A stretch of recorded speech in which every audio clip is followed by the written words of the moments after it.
From the West Hangar of the United States Naval Reserve Air Base at Atlanta, Georgia, the Pepsodent Show starring Bob Hope.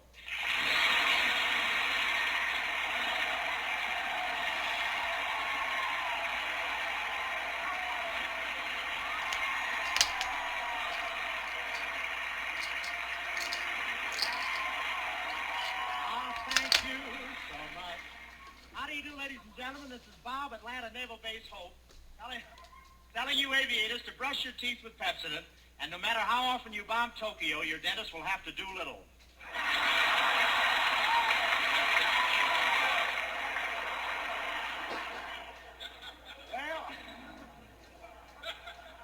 Well, here we are in Georgia. What a country. Beaches as far as the eye can see, and once in a while, one of them looks back. Oh, but they're really sweet. I walked up to one girl and said, "Are you a Georgia peach?" And she pit at me.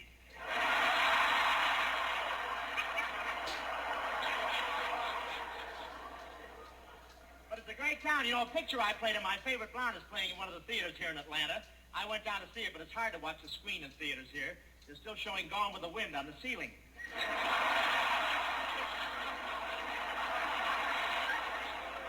You know, for the last 5 years, everyone in Atlanta has been talking about Margaret Mitchell's Gone with the Wind. Now they're all talking about Leon Henderson's Gone with the Gas.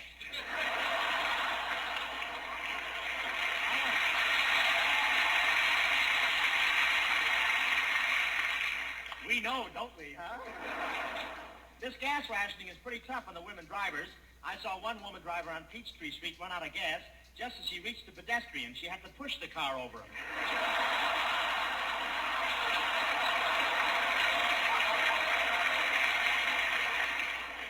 I want to tell you, wives are no longer backseat drivers. No, sir.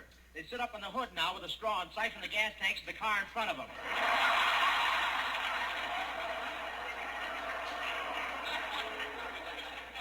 And lots of people are using substitutes for gas. One guy in Atlanta filled his gas tank with whiskey, and it worked swell. Only that was the first time in history that a Pontiac ever sang Sweet Adeline, staggered up Peachtree Street, flirted with a Buick, and spit in the traffic cop's eye.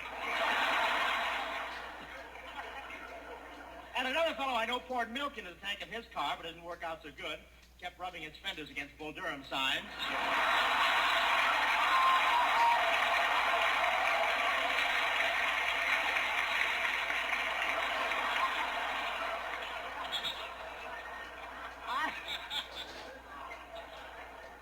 I tried to use Coca-Cola instead of gasoline. I filled my tank with Coca-Cola and went out for a drive, and it was wonderful. When I saw a pedestrian, I didn't even have to bother blowing the horn. The car just burped them out of the way.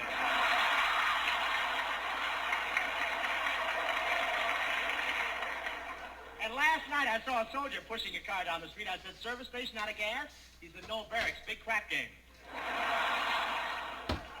We all went to we were on the way to a big party last night at a plantation here in Atlanta. Plantation, that Southern talk for an FHA loan with a front porch.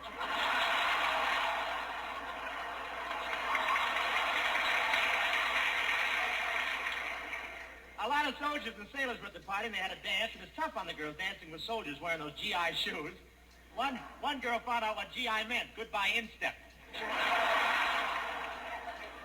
I danced with a big fat girl. It wasn't really a girl, it was Stone Mountain with legs. I don't know whether she was old or not, but you ever hear of Sherman's March through Georgia? Well, he kicked her as he went by. But I want to tell you, those aviators from the Navy base here were very popular with the girls. The girls would just line up, and the aviators would go along kissing every one. They were really flying. Boy, when they came to a beautiful blonde, I snuck in to join them, and it was the first time I was ever cracked up trying to come in on the beam. Hello, Larry.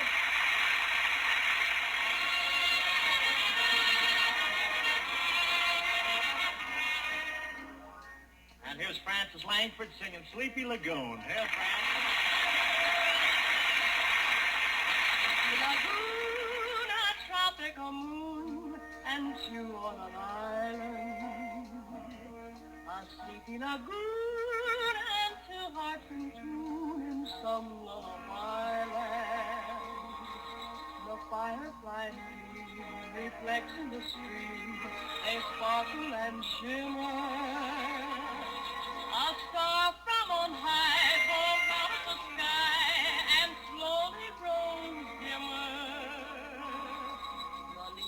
the trees all dance in the breeze and float on the river. We're deep in a spell as nightingales tell of roses and dew. The memory of this moment of love will haunt me forever. A tropical moon, a sleepy lagoon, and you.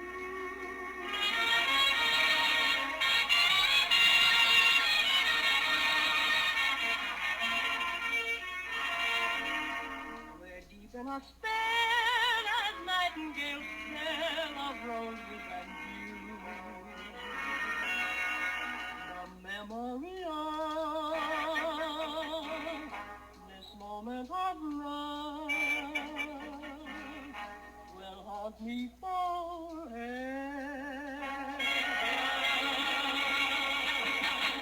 A tropical moon, a sleepy lagoon, and you.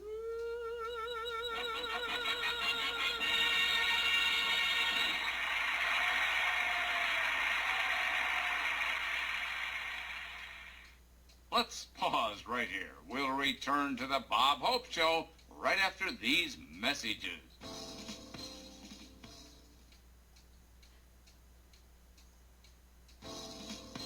And now let's rejoin the Bob Hope Show.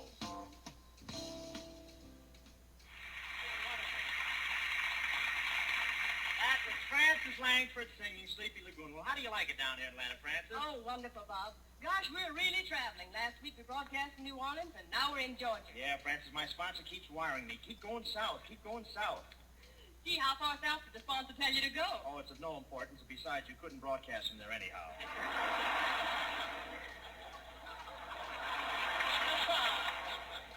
We're really in the heart of the South, aren't we, Bob? Yeah, did you hear what everybody said when I got off the train? Here comes Massa Hope. Just look at Massa Hope.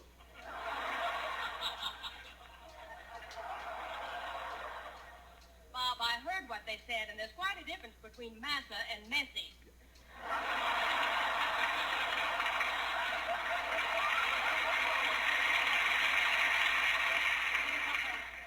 Tell me, Bob, have you met any of these Atlanta girls yet? Oh, yes, but gee, Francis, it isn't any use trying to get any place with these girls unless you've got a uniform. Yes, but Bob, you'll never get any place trying what you did yesterday. Putting on that gray uniform and telling them you were Robert E. Lee.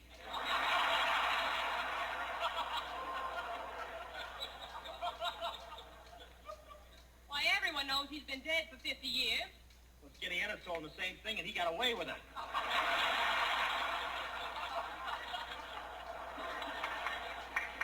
Yes, but he looks it. Have you looked around the town yet? Yeah, it's too bad you didn't go along last night, Francis. We saw the cyclorama. That's a tremendous painting of the Battle of Atlanta. Gee, what a sight. Men fighting all around. And then at the end, General U.S. Grant surrendering to Robert E. Lee.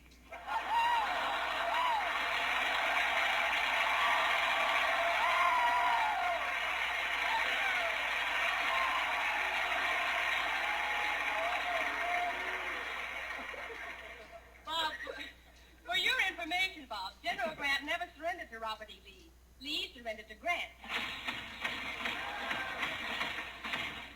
What was that? Your baggage being thrown out of your hotel.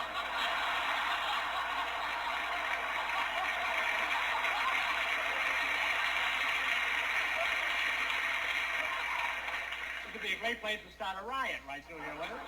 And now, ladies and gentlemen, I want to introduce one of Atlanta's favorite sons, an outstanding star of the sport world and one of the greatest golfers of all time, Bobby Jones.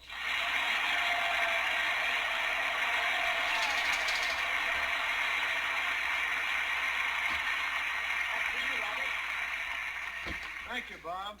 But there's one thing we ought to straighten out before we start. It's liable to be a little confusing since both our names are Bob. Haven't you got a nickname that people call you by? Well, yes, I have. Well, couldn't I use it? And remain friends? No. Oh, but it's wonderful having you as my guest tonight. Bobby Jones. Gee, what that name stands for. Bob Hope. Gee, what everybody stands for.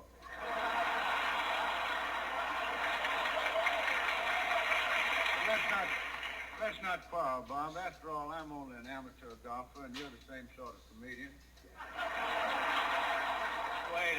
Wait a minute, Bob. I'm a professional. You see, a professional is one who gets money for his services. And every week my sponsor sends me an envelope and... Say, maybe I am an amateur.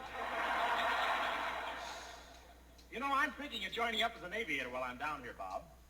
With that physique, I don't think you'd ever become an aviator. Why not? Well, just look at these boys. They're all he-men. They all have hair on their chest. Well, wait till you see my chest. I'll open my shirt there. What do you think of that? Gee, Bob, I've seen more fuzz on a piece of Kleenex.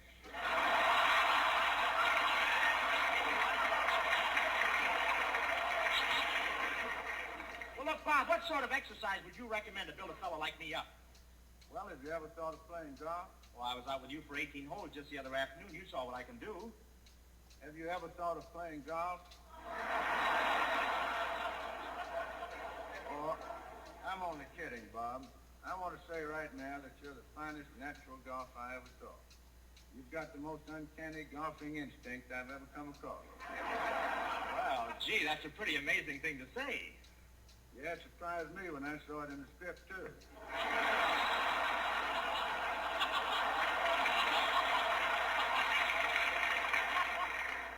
Anyway, I enjoyed playing with you over at the East Lake Golf Course, Bob. We had quite a game, didn't we? Yeah, but I was very surprised at your equipment, Bob. I was amazed when you walked up to hit the ball. It seems to me that you could afford a better golf club. Well, what was wrong with that golf club? Well, after all, Bob, an empty aspirin box at the end of a broomstick. Yeah, it was a birthday present from Jack Benny. You know, it was funny the time you knocked your ball into the tree and it landed in a bird's nest. Yeah, Mama Bird didn't want to sit on the golf ball, but Papa Bird said, you sit on it, Ella. If it hatches, we may solve the rubber problem.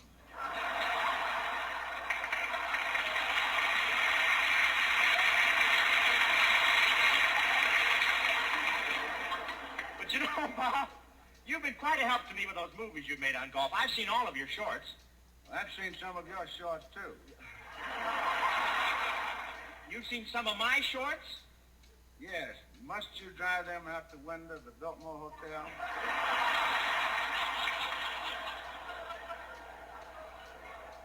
Well, they complained when I hung them in the lobby, but you've got to admit... Bob, I'm a pretty good golfer. I just got through playing a series of exhibition matches with Crosby. Who? Bing Crosby, you know, the crooner with the glue factory. Oh, yeah.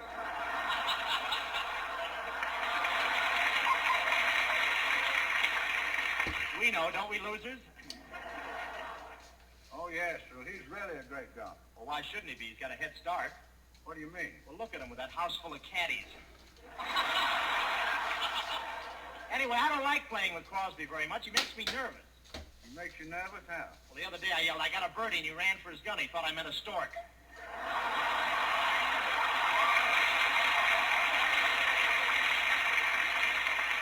But, Bob, I want to tell you, it's been wonderful having you here tonight. You know, I bet you still get a great kick out of having won both the British and American championships in the same year. You're right, Bob. I enjoyed it just as much as you'd enjoy having dates with Madeline Carroll and Hetty Lamar the same week. Yes, but if that ever happens, I don't want a caddy around to help me.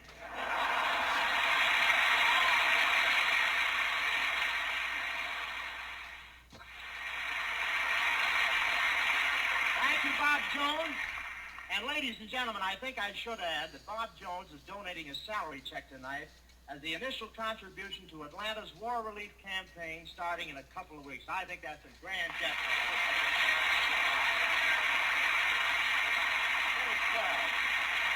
And here's Skinny Ennis singing Johnny Doughboy. Take it away, Skin.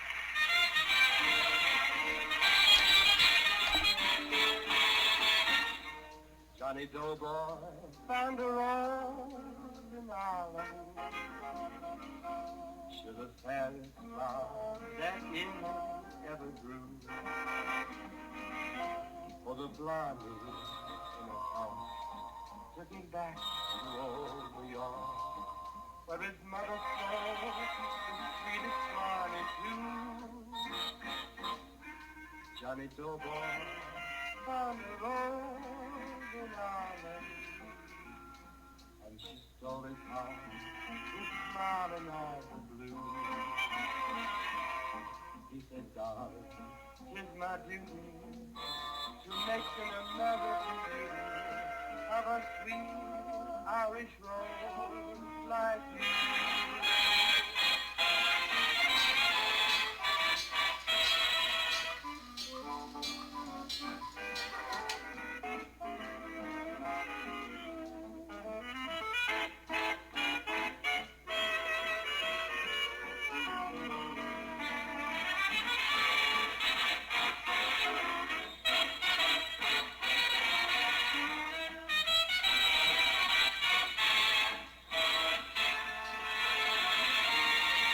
Johnny Doughboy. Found the rolling And she strolling on. He said, "Down, Tis my duty to make an American beauty of a sweet Irish rose like you.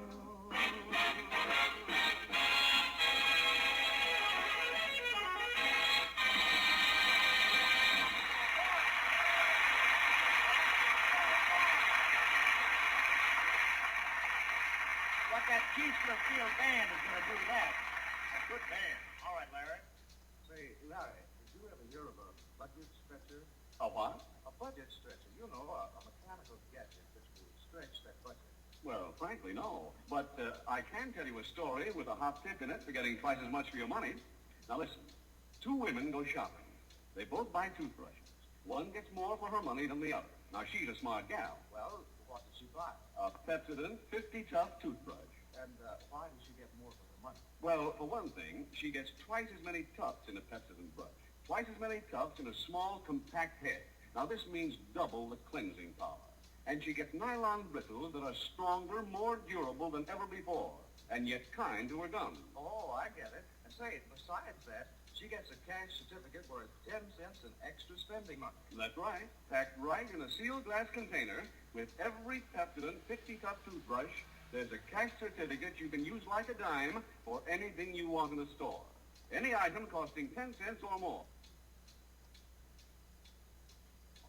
Protect that smile of yours. Get the doubly effective aid to beautiful, sparkling teeth. The Pepsodent 50 Tough toothbrush. And friends, get one for each member of your family. Pay the same price as always, and with each brush, there's an extra bonus for you.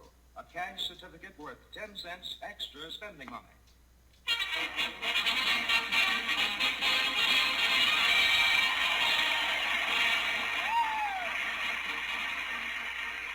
Ladies and gentlemen, there is great excitement in the Deep South today because Skinny Ennis has at last returned to the land of his birth. It was just 28 years ago that Skinny's father, Edgar C. Ennis, was pacing the floor awaiting the birth of his latest child. Finally, the doctor came out and placed little Skinny in his arms. Skinny's father looked tenderly at the little bundle of joy and then said proudly, "I've been robbed!" Yes, folks, it was here in the Southland that Skinny Ennis was born. It wasn't so long ago on that fateful day when the stork took a look at this new bundle of joy and said, What do you bother me for? Get a sparrow. now the years have passed. Skinny Ennis has gone to Hollywood and become a famous personality. And today he has returned to Atlanta. Skinny arrived here triumphantly with Bob Hope. And their chests puffed out like two conquering heroes, Bob and Skinny got off the train. And they got right on again. All this excitement in Georgia when Bob Hope arrives at the offices of the Atlanta Journal, whose slogan is, "We cover Dixie like the Jew." The editor says, We got to get a picture of Bob Hope. Get me Bob Hope. "What for, boss?" Well, we can't cover Dixie like they do unless we include all the drips.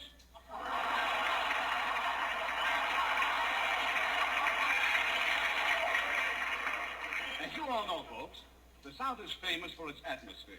And you all know what a handsome movie star Bob Hope is. Put them both together, they add up to romance. Here we find Bob on his first night in Atlanta, and already he has a date. Oh, it's so beautiful here in the park, just the two of us sitting alone under the magnolia tree with the soft moonlight glowing in your face, shining in your hair. Isn't this fun? Yeah. But wouldn't it be more fun if we had girls? Oh, look, Skin, there's a blonde over there. I'm going to whistle at her.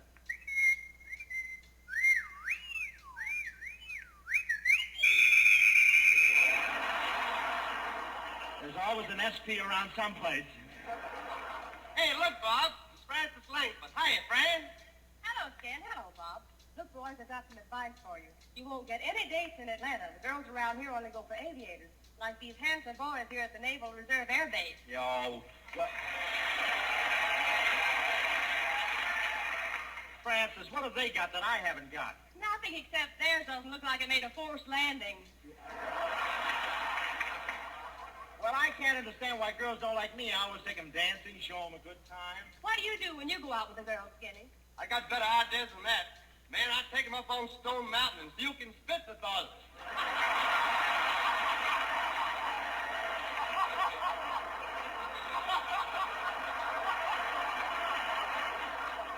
Oh, Skinny, you're a mess. You are. Doesn't mean you're mess. Where are we? Yeah, Francis. We see a line cut in. I still can't see why the girls fall for aviators. What can a pilot do that's so wonderful? Well, it's always been wonderful to me how high they can fly in a plane with just 3 motors. Oh, that's nothing. My uncle can get the same altitude on a bottle with just 4 roses.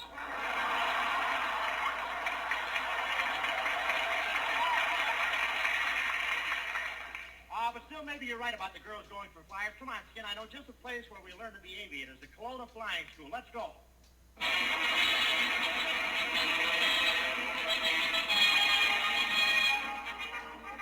Hey, this looks like the place, Bob, where we can learn how to fly. See that sign? Sounded like Andre Castellanos flying in there. Yeah, Kelowna's Flying School. Learn to fly with Professor Kelowna. Experienced aviator, attended Atlanta Naval Air Training Base, and had a clean record. Even his pajamas were washed out.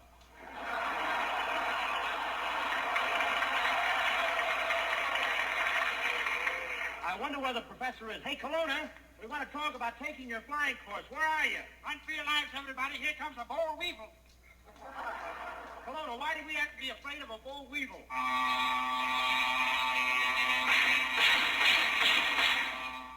See, I fed him a mint julep, and he thinks he's the B-19.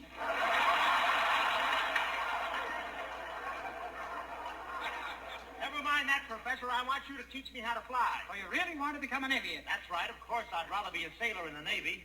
Oh, the sweetheart in every port. Just imagine. Oh, What are you so happy about? I was imagining what I'd do while you were out to sea. Now, if you two want to learn how to fly, I'll teach you the hard way. Just climb into this plane here and take it up by yourself. But, Kelowna, I don't even know what all these dials in the instrument board are for. Well, that dial in the center is very important. The figure on top is your altitude. The figure below is your airspeed. And you see that little figure over there on the left? Yes? Wonder how she'd look in a bathing suit. Now, throw on the ignition and I'll spin the propeller for you. Okay, but careful, Kelowna. You're liable to get your head in the propeller. Nonsense. What? Professor, take your head out of the propeller. What for? Do you know an easier way to get a GI haircut? Hey, Bob, give her the gun. Let's take off. Okay. Skin, we're only up 500 feet. I can't understand it. Why is the plane climbing so slow and struggling so hard? Well, gee, Bob, you forgot to come out of the hangar.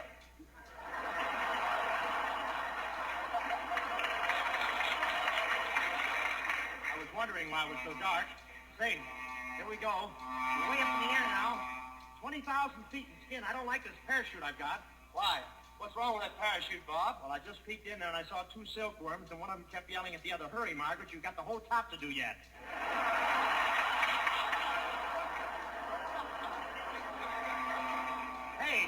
Hey, something's wrong. I don't know how to control this plane. We're going to crash. Skin, are you scared? Scared? You know my red corpuscle? Yes. Just call him Whitey. Boy, I don't know what to do. I'll try to get Kelowna on the 2-way radio. Plane 21 calling Kelowna. Plane 21 calling Kelowna. Help us, Professor. The plane is heading straight to the ground at 300 miles an hour. Okay, Hope, hold back on the stick and give it right and left rudder, one after the other, 16 times. Okay.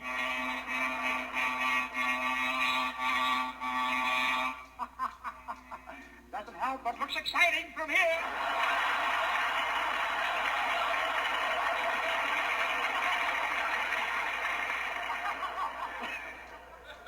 Listen, Kelowna. Kelowna. This is serious. How can I land this plane? Tell me. Okay, I'll give you some more instructions. Pull the joystick back. Okay, it's back.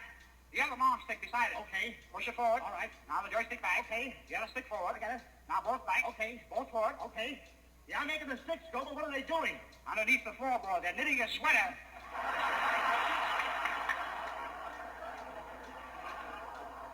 Gee, Bob. Bob, I think we're flying upside down. Keep flying upside down, boys. Keep flying upside down. Okay. We're flying upside down. What are you doing, Kelowna? Running around, picking up the loose change.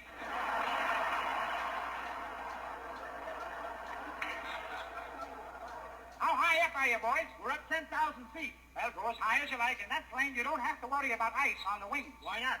No wings. Hey, Bob.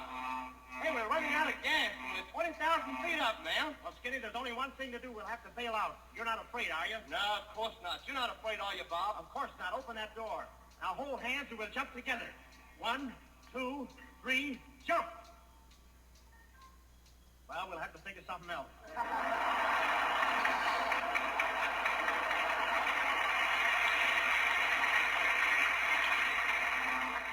And, you know, I think we better contact Kelowna. Hey, Kelowna! Help! Help! Nothing to worry about, boys. See that big lever in front of you? That's my new invention. Just put it back and the plane forms into a big parachute, floats to earth. Oh, that's great, Professor. Quick, Skinny, help me pull the lever back. That's right, boys. It's my new invention.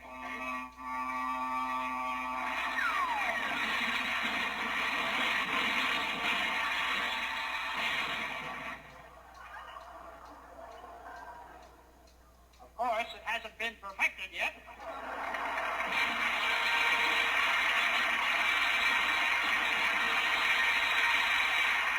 All thanks to the memory, you men with Navy wings, to you the nation clings, for through the face of UVA, we look to better things.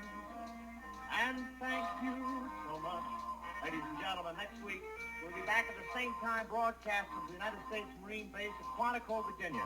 With us, of course, will be Francis Langford, Jerry Kelowna, Verbeek, Skinny Ennis, and all the gang. Until then, good night, folks. Okay, Larry. Cut it over.